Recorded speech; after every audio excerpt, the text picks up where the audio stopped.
Yeah, my name is Andreas Müller and I'm the General Chair of 5G-ACIA, the 5G Alliance for Connected Industries and Automation. 5G-ACIA has the goal to drive and shape the developments towards industrial 5G. That means 5G for the manufacturing and process industries. While in the consumer business, 5G is already a reality today. This is not really the case for industrial 5G yet. But the reason for this is very simple. Primarily, this is because the special features and capabilities of 5G that make really a difference to the manufacturing industry, such as support for very low latencies or ultra-high reliability. So these features will only come with the next versions of the standard, which we call Release 16 or Release 17. Release 16 has already been finalized last year, but now it takes some time until these features are implemented and supported by corresponding chipsets, modules, infrastructure components. And then it takes even more time to build up a solid ecosystem of industrial automation components and solutions supporting this as well. An important success factor for 5G in manufacturing is that a 5G network can be easily and smoothly integrated into existing infrastructures.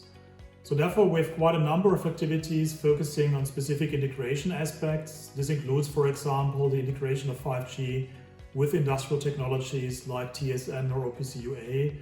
It includes the exposure of various capabilities of the 5G system to enterprise IT systems, or the alignment of established security concepts and architectures from both worlds, that means from the ICT industry and the OT industry. We have been closely collaborating with the OPC Foundation to see how OPC UA and 5G can optimally fit together.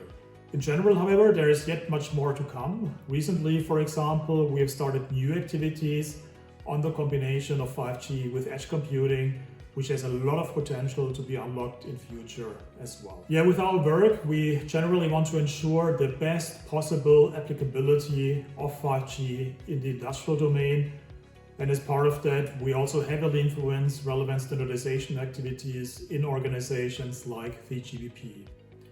So let me just highlight one concrete example here. Our work on the integration of 5G with TSN, for example, has been embraced by the GBP, and as a result, starting with Release 16, 5G systems will support many relevant TSN features out of the box, so that the entire 5G system basically can be considered like a big virtual TSN bridge from the outside world. That means it will support the very same mechanisms for timing synchronization, for priority handling or redundancy as wired TSN systems.